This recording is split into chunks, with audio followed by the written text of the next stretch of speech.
Hi there and welcome to my channel, A Country Life. I'm Jennifer and today I have for you guys a homeschool Q&A. So a while ago, okay, shh.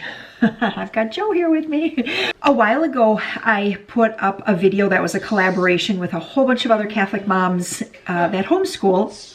If you're not Catholic, you'd still find lots and lots of great information in that collaboration. I will put the playlist in the description box below, and you can go and hear what other homeschooling moms have to say. We all answered like 5 of the most common questions that go along with homeschooling. Anyway, we all answered those, and it's a great big playlist, so I'd love for you guys to go check that out. But what I did then is at the end of that video, I put out a call for questions, and so lots and lots of people went over to the community tab, which is where you have to leave comments for my channel, and they asked all kinds of really great questions. I printed them off. Yeah, big pile. So here we go. We're just going to start off with a bang here and talk money right away. So Kelsey asks, she says, I would like to know an estimated number on how much you spend per homeschool year, including books, curriculum, activities, etc. Well, first off, Kelsey, let me just say that homeschooling doesn't have to be expensive. And homeschooling can be extremely expensive. It's really hard for me to give you an exact number because every single year is different, every single child is different, and I don't think that my number necessarily would be for everybody. Now, let's just kind of talk in general here on books. It's hard to put a number again on books because are you going to consider any books that you purchase homeschooling books, like any chapter books, read alouds, or are you just talking curriculum style books? Shh, Joe, shh. So I just think that trying to put a number on books, again, is pretty hard to do. Now, you do say that you have one son, and so obviously it's not going to be as expensive as homeschooling. Like when we were in the thick of things, we were homeschooling 7. Obviously it did get a little bit more expensive. But I think that there's so many resources out there if you are looking to homeschool on a very tight budget. The library is a great resource. And, as long as you return things, you don't end up having to pay a ton of fines. I've had plenty of those over the years.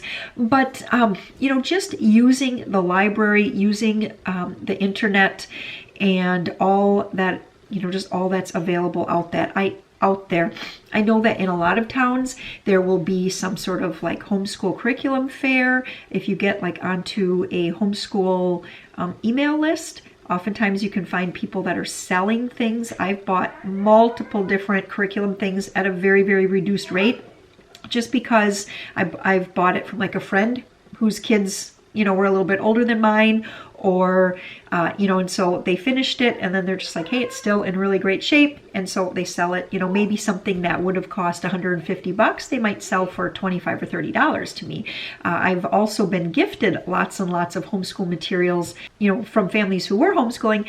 Then they put their kids into school and now they're left with all these homeschool supplies. And they're happy to declutter. And I was always happy to take those things and to use them for my family. So curriculum specific, curriculum, definitely look around for used curriculum. I'm always buying things used off of Amazon. Like let's say that something is selling for $19.99, but you can find a used copy for $8.99. Typically there's $3.99 for shipping on used items, used books through Amazon. And so what did I say? If something was like $8.99, okay, so $9 and $5, $14 versus the $20 if I bought it brand new.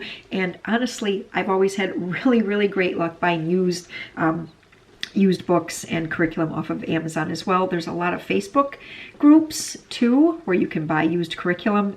And then there's so much online. So I guess I just don't underestimate the power of using the internet for schooling. I will say though, for the curriculum, some things have always been worth it to me. So investing in teaching textbooks. Well, we used Saxon Math for a lot of years. When we did make the switch over to teaching textbooks, when I had so many in math all at one time, it was really hard to get around, to like 6 or 7 different kids at a time. And so we did change over to teaching textbooks. And again, it's always just been a great thing to invest in, because for us, I knew I would be using it again. So I guess that's one of the things too that you have to ask yourself, is that when you're going to invest in a homeschool curriculum, is, am I going to possibly use this again? In our case, we were always using things multiple times, and so that was always, so I did probably invest a little bit more into some homeschool things than others. When it comes to activities, again, every single family is different. We've had years where we've had more expensive activities and kids were in more things. We've also had years where we have had less expensive activities, or even no activities. When we only had like 1 and 2, I was very much into, I want them to be in this, and I'd sign them up for gymnastics or sign them up for swimming, things like that. But as we started to bring more kids into the family, it just didn't work. Nobody, let's say that we had a 6-year-old and I was going to put them into swimming. At that point, I had a 5-year-old and I had a 2-year-old, and I was pregnant, or maybe already had the 4th child. The other ones didn't really want to have to be dragged around all over the place, to activities. And so we did try, so I did get to a point where I really limited activities. And again, we just kind of got to a point where we don't push activities on the littlest of children. I think, Kelsey, you say that your child is 2 right now.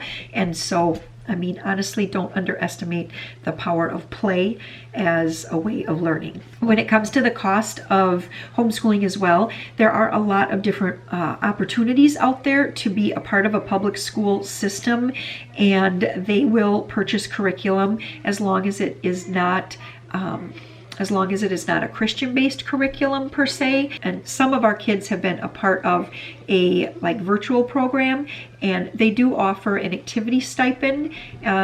There's lots that go into that, but that has also been an option. If cost is maybe the main factor involved in homeschooling, definitely look into some of those things. There are some hoops that you have to jump through, but we have always found that to still be okay for the kids that we have put into that program. Okay, so Elizabeth here, she has 3 children. She has a 3-year-old with autism, a pre-K-er, and a kindergartner. And she is just kind of wondering about how many hours a day or week do we do schooling? And so I think that again is a great question. Yeah, when I had a kindergartner and then littler ones, we probably put in 30 minutes, and that would be a reading lesson with my kindergartner, and that was it for specific homeschool. Everything else was just part of life. We read lots of books, we watched some DVDs. We would get, what are those called? The Mrs. Frizzle or whatever, right? Magic School Bus. We would get Magic School Bus DVDs and Leapfrog DVDs, and they would do tons and tons of play outside. We'd go for walks, just go to different activities, or, just things like that. And so I really didn't put a lot of time per se into actually homeschooling. I put a lot of time into mothering. Pretty much all my time, went into mothering when everybody was little. As they got older, they did have more requirements when it came to schooling.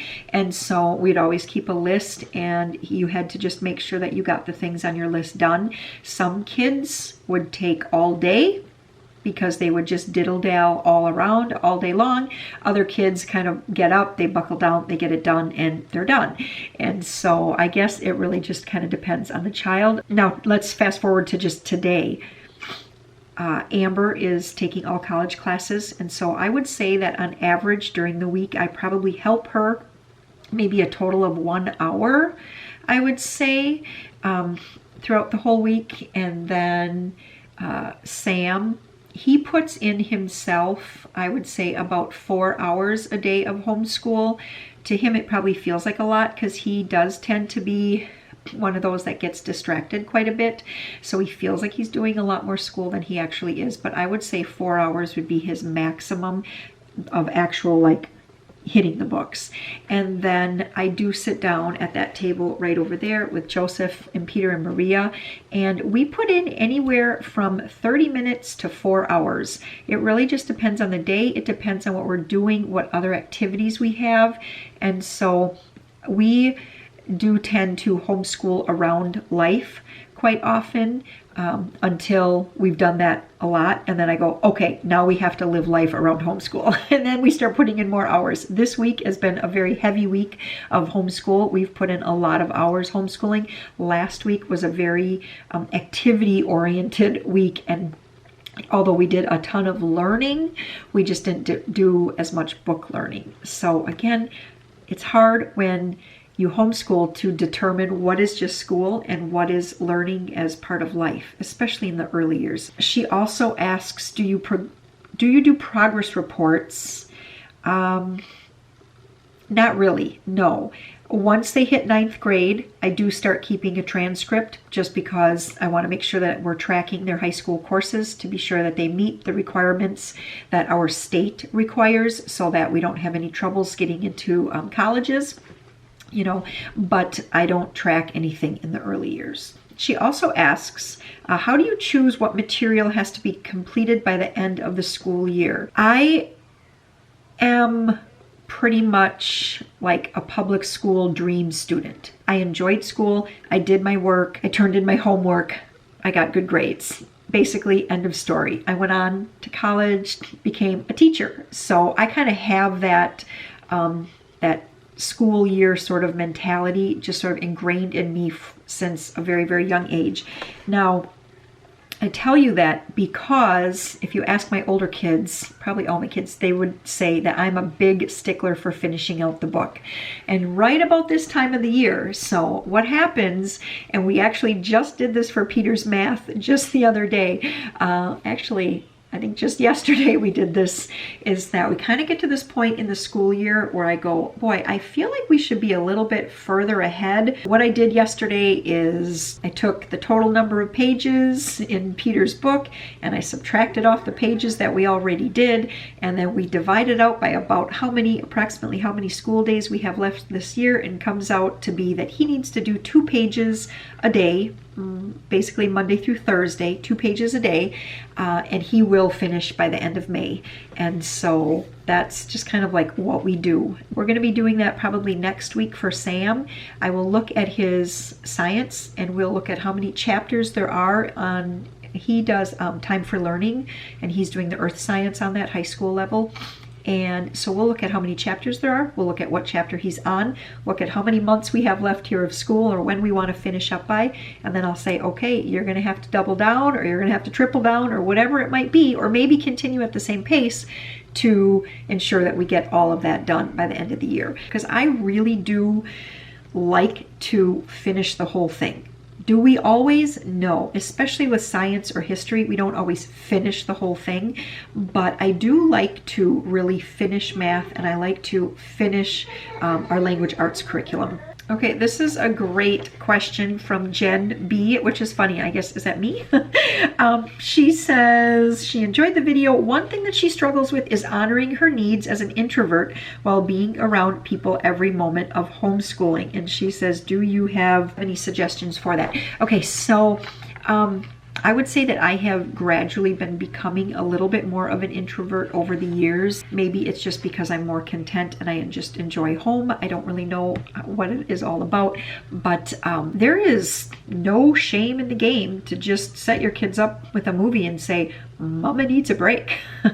And whether that's a little scrolling on your phone time, or a little sitting with a fun magazine and a cup of coffee, or taking a little snooze, or whatever it might be that Mama needs, I don't think there's anything wrong with that. Now, obviously, if you have little tiny kids, it's going to be a little more difficult, but if you can, try to get some of that time alone when they're napping. Although I know when they're napping, it's like you want to just go to try to get other things done that you can't do when they're awake. But so I don't have any great, there's no magic pill here for this, but I would just say, don't feel bad if you need some time away from your kids. I mean, that's not a bad thing. I think it's a good thing for everybody. And I mean, most kids are happy to sit down with a movie for an hour and a half and just veg out.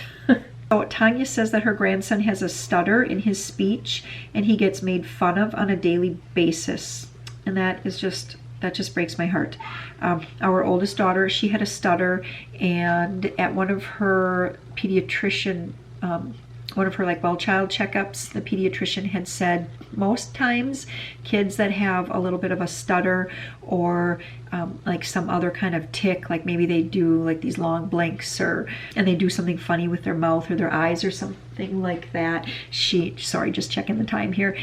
She said oftentimes those will go away. She did say that there's medication if we wanted to. At that point we were like, no, we'll just we'll just try to ignore it. So, you know, the only way that he's not going to get picked on for that is to either remove him from the situation or I don't know. I mean, I don't know. Some kids are just mean and they're just going to pick on kids no matter what. So I really don't have any great, you know, anything great to tell you other than I guess the only way to try would be to just remove him from that situation. How Angela is wondering how we handle the I don't want to do schoolwork fights.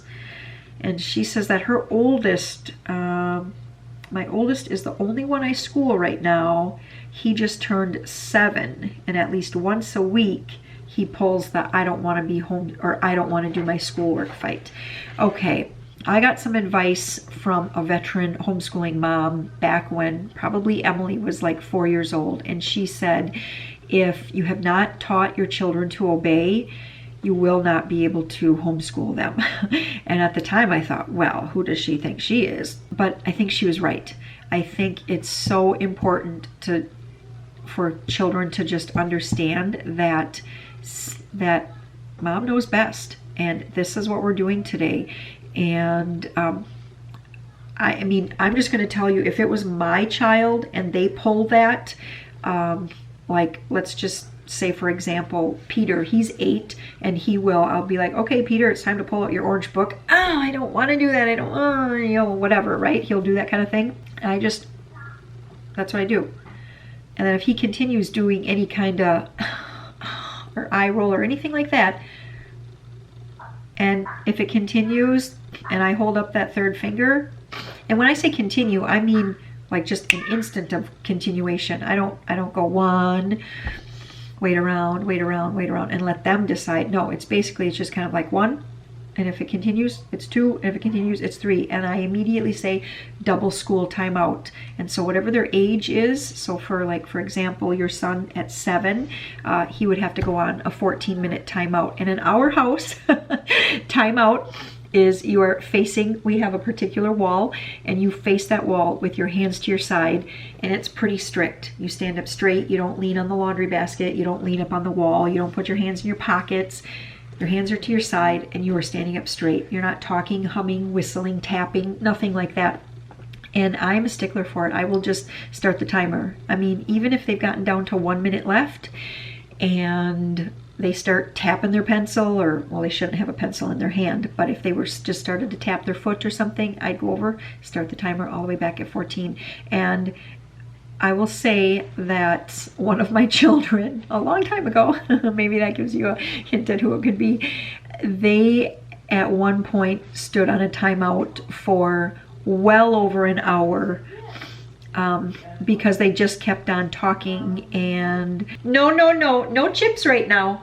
No, we're gonna have supper in a little while. Put those away. So school timeouts for fussing, whining, complaining, yelling at me when I'm teaching them maybe a particularly hard math concept, it's a double timeout. And I'm not embarrassed or above putting even a 15-year-old on a 30-minute timeout. I mean, it just happens. And so that's what I would do when they pull that. And yeah, sometimes it can be tough, but they do learn pretty quick that they would much rather just get their stuff done than have to waste 30 or 40 minutes standing on a timeout. So I hope that helps you. Maybe you guys have a different opinion of me now, but that's what I do. Okay, so Jessica asks about pulling kids out during the school year to start homeschooling them, if that is any better or worse than waiting till the end of the school year, letting summer pass by, and then, starting off fresh with the new school year. For me, it would depend on why we were homeschooling. If there was something going on in the school that was just not working for my kids at all, I would just pull them immediately. I wouldn't worry about, and I say this from having lots of experience here, but you don't need to worry about having a curriculum ready to go or anything like that. Just read. Just get some chapter books, just read to them. Just say, okay, we're going to read for an hour every single day. We're going to read for 2 hours. We're going to read 10 books, whatever it might be, depending on their ages. And then maybe watch a documentary or something like that on some history topic that you guys enjoy. And that is, I guess, what I would do if there was something serious that was going on in the school. If you're just sort of like, hey, it'd be kind of fun to homeschool, we'd like to have a little bit more freedom, and there isn't really anything bad going on that you're seeing or anything, and then I guess do whatever you think would be, whatever you think would work better for your family. If you kind of already have the next few months figured out, and you're kind of scheduling everything, let them finish out the school year, and then, just kind of start fresh with the next new school year. I don't think there's a problem with that either. Giving yourself a little time to kind of think about maybe what you want to do, what kind of curriculum you want to use, stuff like that. Yeah. Pudding. Pudding? Yeah. Pay attention to the directions, okay? Because there are real directions on pudding. Hey, Lori is...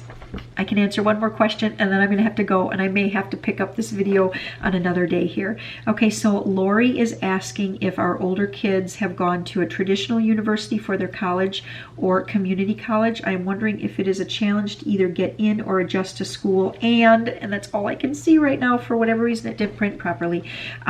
Okay, so our...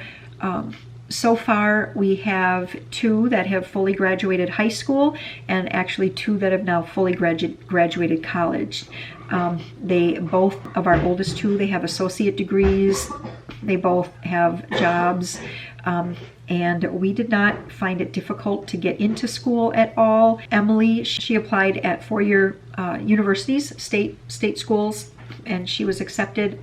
Did not have a problem at all, and she also did not have a problem at all adjusting to college. I thought she actually was surprised at how how whiny a lot of the kids were. They would have to write like a 150-word essay to answer a question, and she said there was a lot of complaints. She did Andrew Pudawa's intensive excellence and intensive, why can't I think of what it's called, Institute for Excellence in Writing programs. She did that all through her high school years here at Homeschool, and those were excellent writing programs, teaching them how to use dress-ups and all kinds of things. And so it wasn't a big deal for her at all to have to write, a longer essay or something like that for answering a question. She just didn't have any troubles adjusting. And then Nick, he only applied to one school. He got into where he wanted. He knew his direction and his path, and he just stayed on that path the whole time. He just took the courses that he needed to. He didn't seem to have any troubles adjusting or anything. He did have a moment where he kind of thought that if he was doing really well on all the exams, that should just be fine, and then realized that teacher required the homework as well, and that just because you were acing the tests didn't mean that you didn't have to do the homework. And so that was a little bit of a lesson that he had to learn, but you know what? He's no worse for the wear. So, and Amber, she is a senior in high school this year. She's taking 13 college credits right now, and so yeah, again, it was not a big deal to get into college. She's applied to 4-year universities and been accepted as well. Not a big deal. At this point, I would like to take a moment to introduce you to the Construction Engineering Building Blocks toy. Meigo Toy Company sent this to me, and it does meet the standards for a STEM toy: science, technology, engineering, and mathematics. It has been a super fun toy. My kids have really enjoyed playing with this. It has level 1, level 2, as well as level 3 projects.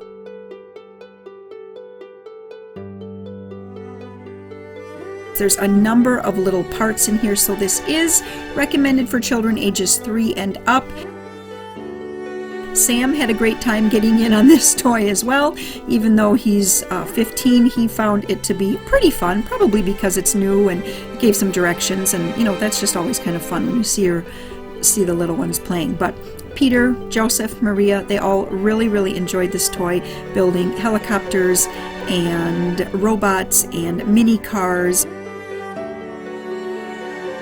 Maria had a great time working on building letters, and I just thought that was such an excellent way to incorporate language arts into this as well.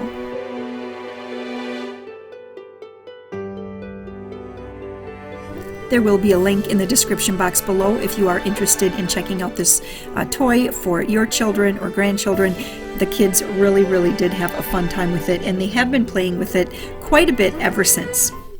Hi there, I am back, and it's probably 2 weeks since I answered all of the first questions, so I hope that I don't re-answer the same questions. I made some notes back then, but I'm having a hard time deciphering what exactly I meant by that last time.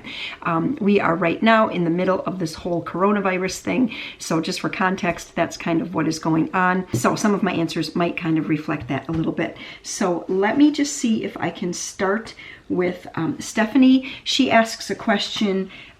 She says that she's going to be homeschooling her son this next year. He's in 2nd grade, and she is I had to pull these up actually on my phone because they didn't print out properly, so it's like I get only half of the question.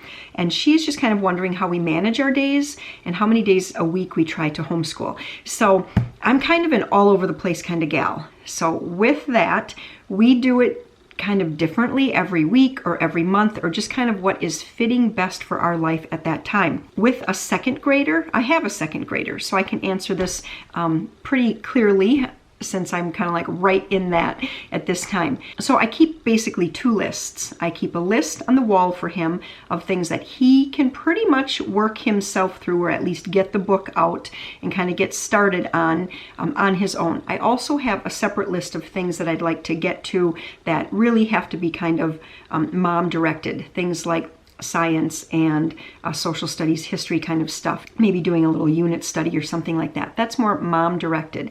And again, we've done unit studies where we will do the entire unit in one day, and then the rest of the week I just kind of let them play with the materials. We did that with a geology unit earlier this year. We just did almost everything in one day, and I introduced them to all of the things that I had, and then that whole week they kind of went around discovering rocks and using the little handheld microscope, which by the way has been a fantastic buy. I think at like $12 or something. They have so much fun. Even as an adult, I love it. It's really fun. I will link to that product in the description box because we've had huge amounts of fun with that. Being able to look at things up close and personal with just this little tiny $12 thing. I just kind of let them discover for the rest of the week with that particular, on that kind of topic. Now, some days, let me make sure that I'm staying right on the question here. So as far as managing our day, Stephanie, what I like to do is I like to sit down with Peter and do his specific seat work with him. And sometimes I will take my nail polish off and redo my nails while he's kind of working through, but I like to just kind of like sit right there so that I can just keep on moving him through, because a lot of 2nd graders will get distracted and then they feel like they've been doing school for 6 hours when in reality it's been 45 minutes of actual school time.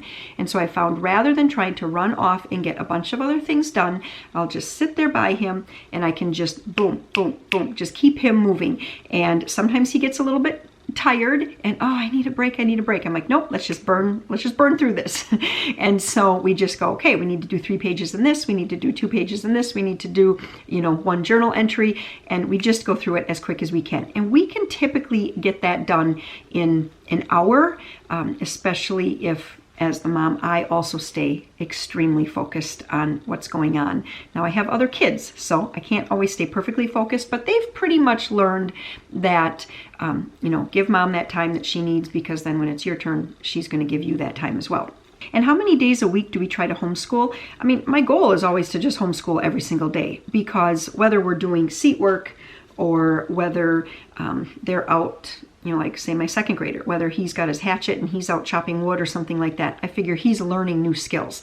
When you're that age, pretty much everything you do, unless you're just sitting in front of, the movie Frozen for the 100th time or something, pretty much everything you do is developing some kind of new skill. You're thinking through, solving a problem or coming up with a new way to do something. So second graders by nature are just kind of always learning no matter what they do. And so I like to keep that in mind when we have a week where I'm like, whoa, I don't, we only got like 2 pages done in our math book or something. I think, yeah, but there's so many other things that he learned and so many other skills. Okay, let's go on to the next question. Okay, so Danielle, wow, all the way from Australia. Hi, Danielle. She is referencing a study skills class that I talked about my high school age students taking. And this last semester they were in a co-op. And this is the book that they used. If I can find this someplace, I will link to this in the description box, but that's what it's called, Student Workbook, College. It is the Victus Study Skills system. And I think that it could be done on your own as well. They did it in a group of, I think in their class there were maybe about 8 kids or so, and they seemed to enjoy it. They liked their teacher as well. And I did see them working on it a lot, and they seemed to actually, I saw them using some of the tricks and tactics that they learned in here. I actually saw them using some of that in their daily homeschool here at home. I think this is a really great one to point out. Beth talks about how 9 years ago when she started this journey, she was a nervous wreck about ruining her children's education. But she says that now that the journey is coming to an end, she really does feel that it was the best choice for her child. And she's just encouraging others to give it a try. That really, I don't think you can ruin your children's education if you're guided by love, really, because I think love just wants you to give the best to your kids. Okay. This, I believe, is a grandmother, and she is asking about her grandson. She's going to be, he was taken out of school. He has ADHD, and he was just struggling in their local public school. And so she's just kind of wondering, do you find it better to let them have breaks when they get too fidgety, or if taking a break is harder to get them on task? Again, it's such a hard thing. I think there's nothing wrong with trying it both ways, giving it a fair shot and letting him, he's 12, letting him kind of know as well that you're going to be, let's try it for 3 solid days where you don't take a break. I know you're getting fidgety. Maybe you need to just stand up, do a jumping jack, stretch your arms, take a big breath in, whatever, but we're gonna just get back to it. We're gonna stay focused and let them know, then you're gonna get this done so much faster. And then you're going to have a lot of time throughout your day to do the other things that you want to do. Give that a good solid try. 3 days, 4 days, maybe, a whole 5-day week. And let them know that we're trying this to see what is going to be better. And then ask for his feedback as well. And then the next week, try it a different way. Say, okay, we're going to do a subject, and then I'm going to give you a break, and then and I don't know what a break is. Is it 10 minutes, 20 minutes, a half an hour? I don't really know. But, that's something that you kind of have to figure out. And, again, talk it through with your grandson and just say, okay, we're going to see how this works. Do you find it hard to get back on task? Do you feel like doing school for a longer period of time with these bigger breaks in the middle? Is it worth it to you? Do you like that style?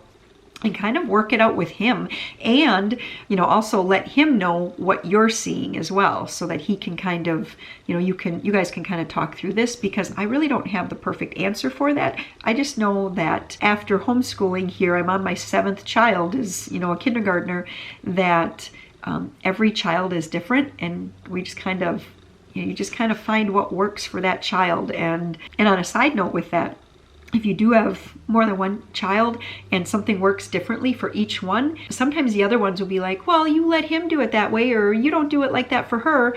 But I think it's important to remind them that fair doesn't mean it's always equal. If one child needs something different, then that's fair to them. And if another child needs something different, that's fair to them. I think that's an important skill for kids to learn. So Okay, let's move on. Okay, so here we have a grandmother homeschooling her grandchild who is 10 and he has horrific handwriting.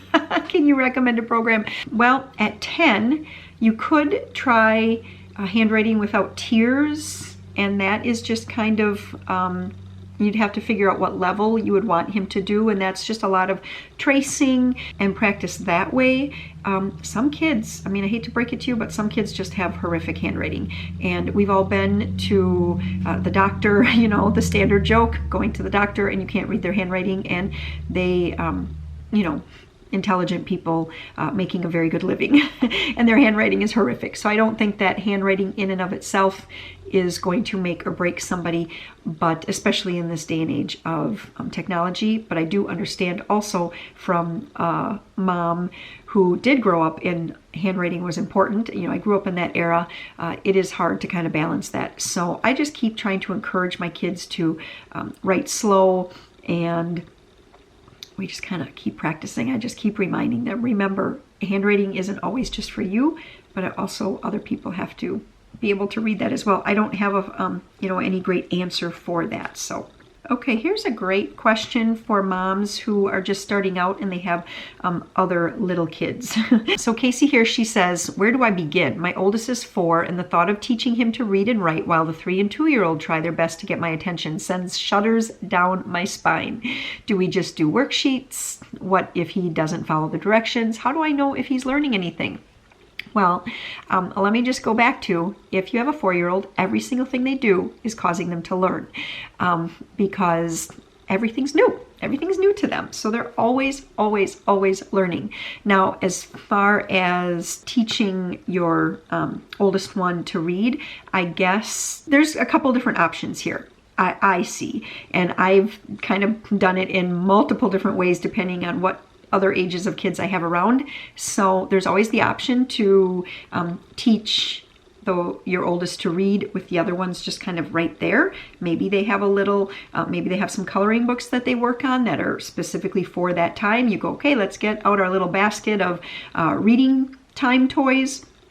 And as you're working with your oldest, the little ones are doing, you know, that special kind of toy. They like to watch a movie or something like that. You could also say, you know, you could kind of reserve their movie time and just say, okay, you guys get this small little dry snack that doesn't make a lot of crumbs, and you guys get to watch this TV show while I'm just in the next room over with your brother or sister teaching, you know, working with them on reading, and just try to keep it, you know, a 4 or 5-year-old doesn't need a lot of time daily for practice, for doing reading. You know, I would say 20 to 30 minutes would be the absolute max for a reading lesson at that age. Otherwise they, you know, might not start retaining all of it. And neither of those ideas are going to work perfectly every single time. That is just something with homeschooling, is learning to always be flexible. And some days the little ones are just going to require a lot. And maybe the lesson is going to take place with them sitting at the table, filling their face with goldfish crackers, and you're going to be working with, you know, with the older one. There really isn't, in my opinion, really anything wrong with that. That's, I guess, the beauty, in my opinion, again, of homeschooling, is that you can see what is going to work and you can vary it. If today is working great and we're sitting at the table and we're all squared up and doing our work and everyone's got their paper tilted sideways and their fingers are on their pencil just perfectly, I mean, those days will happen. And then you just cherish those. And then there's going to be other days where people are sick, or there's some other larger family issue going on that needs to be attended to, or there's a worldwide crisis that comes up in conversation and just kind of changes your whole way. And that's just been the beauty of homeschooling. I mean, our life has not felt that different with the coronavirus pandemic. We work from home, we school from home. So although everything else has been canceled and we're not being able to go to gymnastics or violin lessons or 4-H, you know, those things have all been canceled, but our daily home life still stays the same. We're still homeschooling, which has just been a huge, huge blessing to our family, because I really, really feel for the parents who were working and their kids were in school. They are now maybe maybe still working and their kids are at home and they're trying to figure out how to work and homeschool, and how to follow all the teacher lesson plans that are coming their way.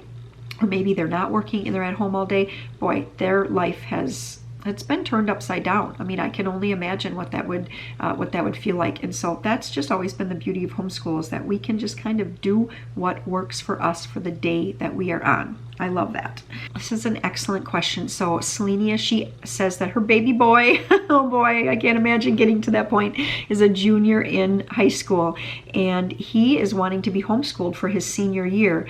Selenia does not give me information as to why he wants to be homeschooled. I don't know if he thinks homeschooling would be easier and he's just wanting to get out of work.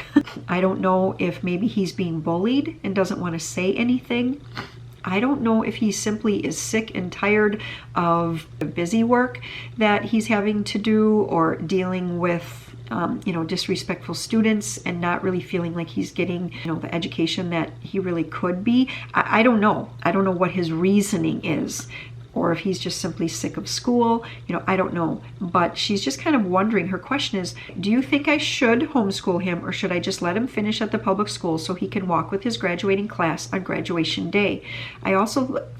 So part of the answer would depend on if homeschooling him would be still kind of like doing school, his public school at home, where he would still be getting his high school diploma, and maybe still being able to participate in the graduation ceremony. If that is really important to you as a family, that he has that piece of paper, that diploma from that particular school. If that's important, then that kind of determines the answer. Either he has to stay in school, or he has to do some sort of public school education at home where he still gets that diploma. If that's not important to you, which, I mean, our kids have not ever gotten a diploma from a public school. I've always printed a diploma for them from our homeschool, and that's been fine for getting into college. But then you have some more options. So I guess, Selenia, before I can really give you a full-on answer, I think you need to just be clear as to why he wants to homeschool, and then kind of go from there. Will homeschooling actually alleviate whatever his concern is? Is homeschooling actually the answer to the situation that he is facing right now as to why he wants to homeschool in the first place? Jessica here says that her daughter has been begging her to homeschool her and her brother, and the school year is going to be over in May, and she's just not sure if she should pull them out now.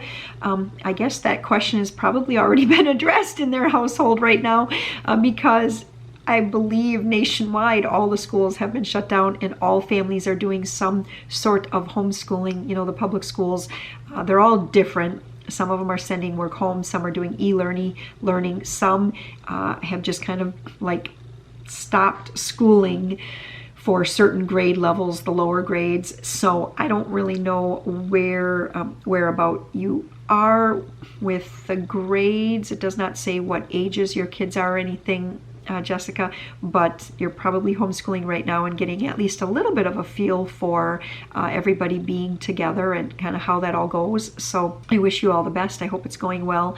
Give yourself lots of grace and patience. It's okay if you don't get everything done. That was a sign for the day, and tomorrow's a new day. So I hope that you guys really found this to be helpful. And again, if this does trigger more homeschooling questions, the last video had comments turned on, so I'd love it if they're still on, and that you guys could just go down to the comments below and leave those questions. But if it's not, I will have a place over on the community page as well. And there you just have to go up to the top of this screen here, tap on community, and you can get over to the community page. And at the community page, then you can ask your questions as well. And I'll just kind of keep on doing these homeschool Q&As. I enjoy answering these types of questions. I think it would be fun to do a live one. So maybe I'll put that in the works here too. So all right, you guys have a fantastic day. If you've made it this far and you are not currently a subscriber, I'd love to have you as part of this YouTube family here. And then I say to you, welcome to my YouTube family. Love having you here. So until next time, you guys have a fantastic day. Bye-bye.